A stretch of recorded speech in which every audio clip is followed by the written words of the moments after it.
Hello, everyone. Welcome back to my weekly podcast. Today we have a young politician from the Netherlands, Mrs. Jelena Postuma.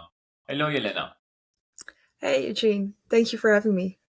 Thank you for coming. And Jelena, now you are podcasted. I would like to ask you about your involvement in politics.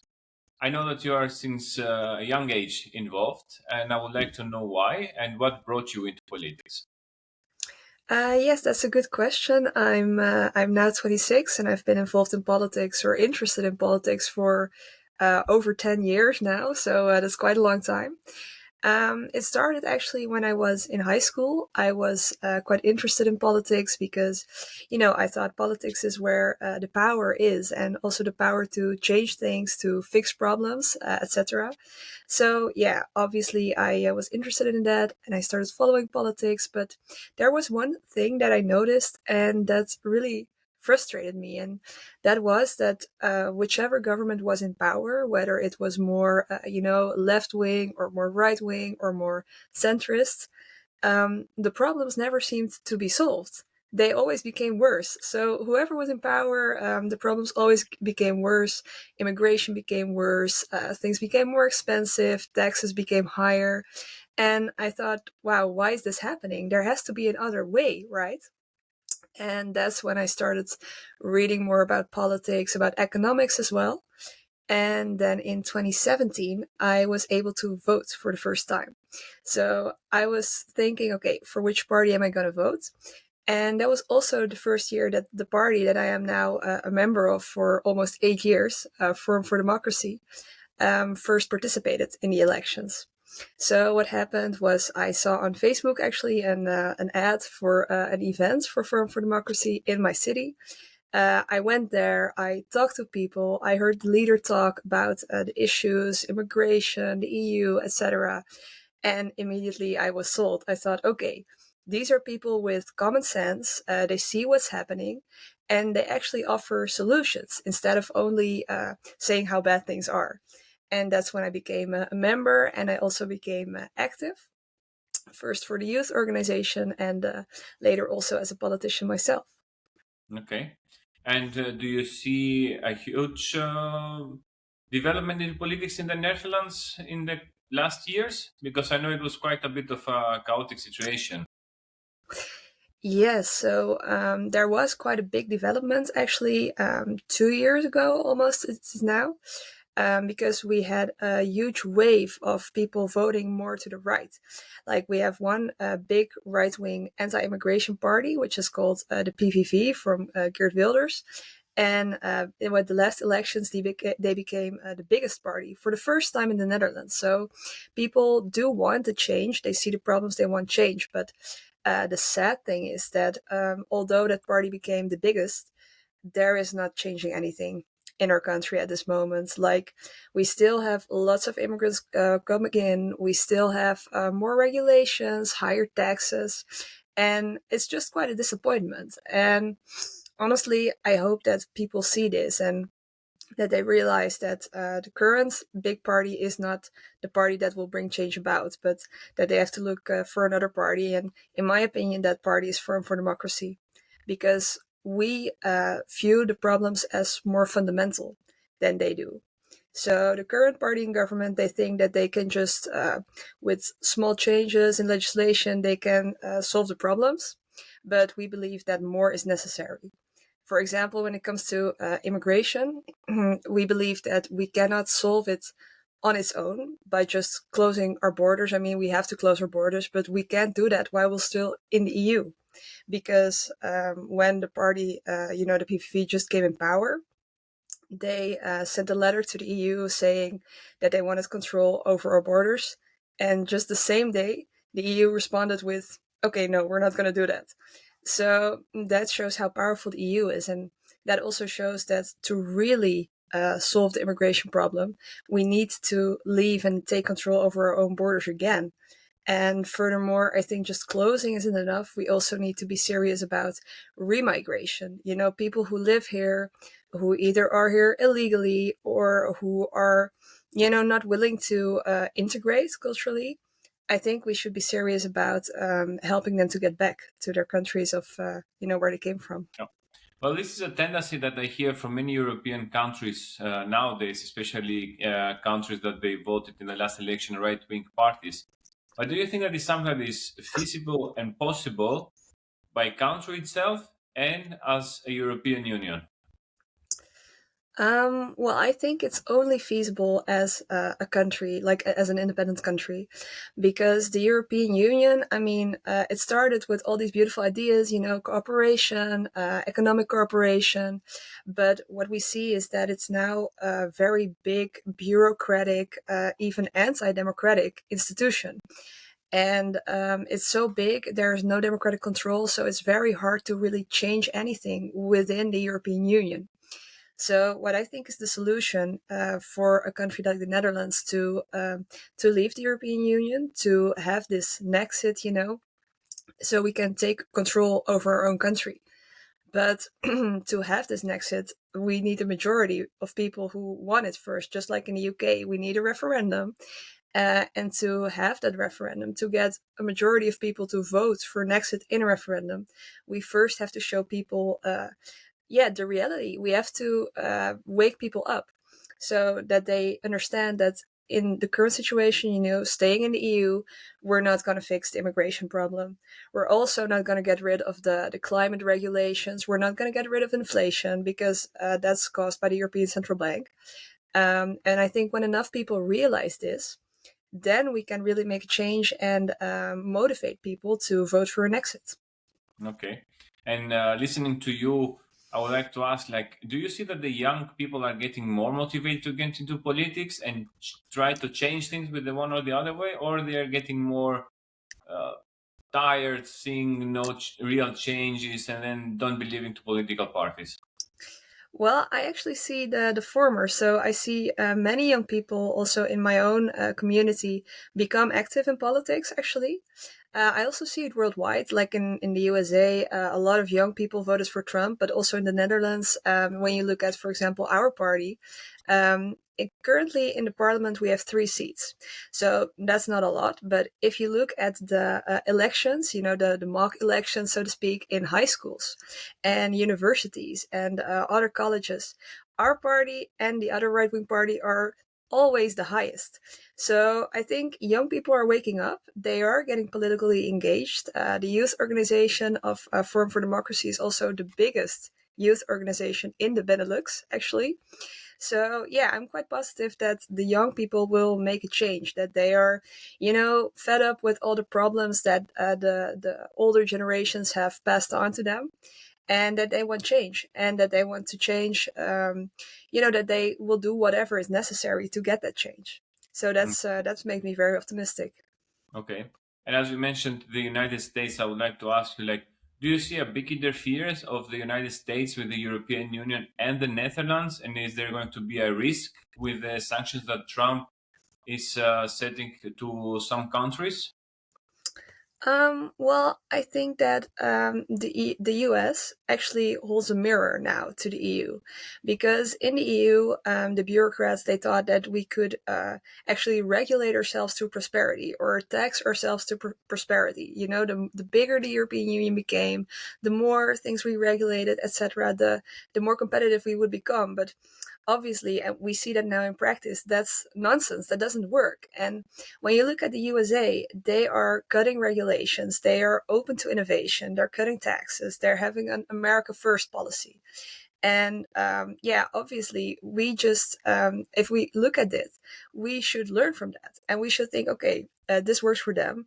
Perhaps we should change our ways. But the European Union, as it seems, is only more set to have even more regulations, be even more firm in their stances about, climate regulations, but also the war in Ukraine. They want to continue that with or without American support. So, and when you look at the tariffs, of course, when Donald Trump imposes tariffs to the European Union, that will be bad for us. But at the same time, it will just be something extra to the economic problems that the European Union itself has created. So when there will be tariffs and when there will be a recession in Europe, obviously the Eurocrats, so to speak, they will blame Trump. They will say, "Oh, Trump did those tariffs. Now we're in a recession." But it's all a build-up, the monetary policy from the ECB, the regulations, the sanctions against Russia, which made our energy lots more expensive. So yeah, I don't think we should blame Trump for any economic problems here. Okay, so you think it's a European problem instead? Yes, definitely, and Yeah, I also think we should fix it here. exactly. I think it's the policies that Brussels is taking, protecting the European Union and the European countries, and I think they just have become so weak that today we do not have real politicians take real decisions for our countries in Europe. And as a small country that Netherlands is compared to other countries like Germany, France, how do you see China? Is it the competition of the European Union and maybe Netherlands itself with China? Do you think that China is getting into Europe in an economic way, or do you think that it's still far away? Well, I think when it comes to economic competition at this point, we are not even close to competition to China. Like, China is way more active economically. They are way stronger. Well, as I just said, like, we are just drowning ourselves in regulations. And if I look at the political influence, we see an economic influence. We see, of course, that China is building infrastructure in continents like Africa, but also in Europe. They're buying harbors, for example. I don't think that's a good thing necessarily. I think we should be stronger as countries, not as a European Union, but just as countries, as nations. And we should protect our own infrastructure. We should just, yeah, make sure we have the necessary funds and the necessary political will to, keep control over our infrastructure, over our borders, and we can trade with China. Of course, we can trade with the U.S. as well, but it needs to be on our terms. And I think to actually make that happen, we need a lot more confidence. Our leaders, they're not confident at all. They always look at either the US or the European Union for guidance. And if anyone talks about such a thing as an exit, they will say, "Oh, we're such a small country, we can't do an exit." But even the Netherlands, as a small country, was once a world power. So I think we have to get that spirit back. Yeah. And so if it would be you, the Prime Minister of the Netherlands, what would you change? What would be your Well, that would five priorities, let's say? Yes, that would be a very nice position to be in. Well, first of all, I would have a referendum about Nexit, so the people can actually vote to have an exit. I hope it will go through. And well, when we have that Nexit, I would implement a lot of changes. First of all, I would fix the money supply because currently in the Netherlands and in the whole of Europe, we have a lot of inflation. That's because the European Central Bank has printed so much money, they injected so much money in the economy. And what I would do is take back our currency, so back to, the gulden. And I would link that to gold. So we have a gold standard. So the inflation will be a thing of the past. I think that's very important. And furthermore, I would take some inspiration from overseas, from Elon Musk and Donald Trump with their Department of Government Efficiency. I think the government of the Netherlands is highly ineffective, highly wasteful. So I would cut lots of government jobs, lower taxes so people can breathe financially again. And then for immigration, I would close the borders just for a time so we can get the control back. We can see, who comes in. We choose who we let in. And furthermore, I would also focus on remigration. So people who are here illegally, because there are people who are here illegally, or people who don't want to, assimilate to our culture. I would put in place a program to help them leave, so we get more space as Netherlands, and we can rebuild our country. Okay. And you would work closely with the European Union, with the European Union, with countries in the European continent, or also you will be open to cooperate with countries from as United States, China, India, Japan? Definitely, yeah. I would cooperate, and I would have trade agreements with every country who is willing and who is, willing to trade with us on beneficial terms. So that would be European countries, that would be the U.S., but also, I mean, China, Russia, the BRICS countries. I would be very open as long as it benefits the Netherlands. Netherlands, okay. So actually, you're a pure, like Trump, business deal person. Yes, yes, exactly. I think we just have to think about the Netherlands first, just like he does to the US. Yeah, exactly. I think every politician has to think like this, but today we have politicians that they have other priorities like illegal immigration getting legal and other stuff that we don't really understand, and we just see the result every day here in Brussels as well. We have a lot of illegal immigrants who they're actually creating many issues in the economy of the country, and then you see the big fight that political parties have between them on what to do with this situation. And Mhm. I cannot understand how a Belgian or a Dutch person really doesn't put the interest of his country first and then somebody else. It's for me it's very interesting to understand this mentality. Like still I haven't figured it out. Yeah, yeah, I agree. I mean, it seems like it's just common sense, to put your own people first. That's how you create a country, how you make your country strong. If you have a strong country, I mean, maybe some people come in if they want to integrate in the culture, if they bring something, but it has to be limited. You can't just have your borders completely open, let everyone in, and when they cause problems, just do nothing. It's just a recipe for disaster, and that's what we see now every day. Yeah, exactly. And coming to the immigration problem that you have and we have here in Brussels and the whole European Union, do you think that young people still have to pay the price of what happened 300 and 400 years ago with the Oh, no, colonizations and definitely not. Yeah.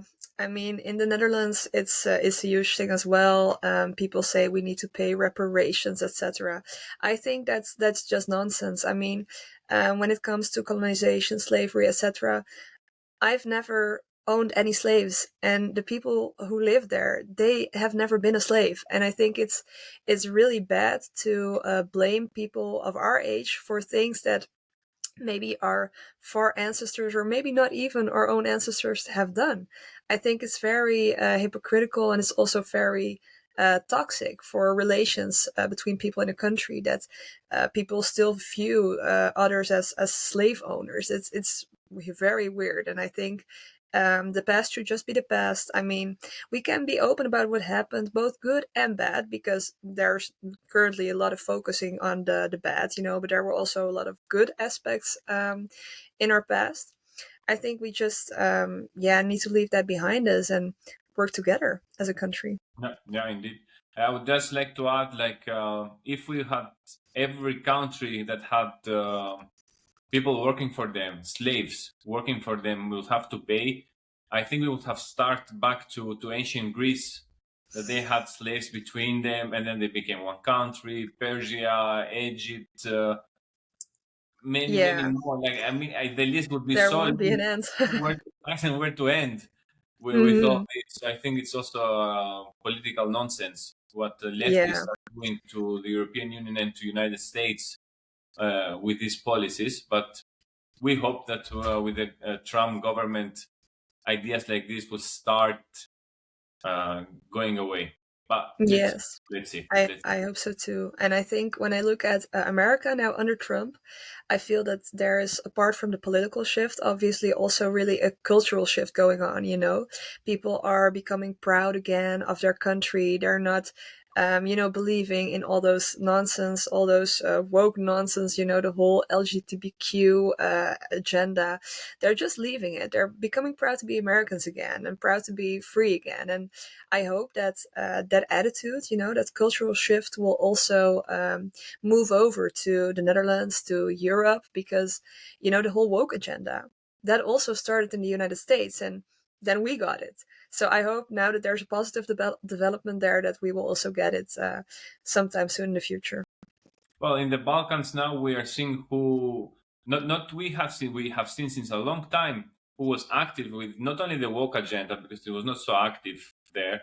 It was active in different ways, but with the US aid that now has stopped from the Trump administration, we see that the Open Society Foundation was very active on destabilizing many countries in different ways.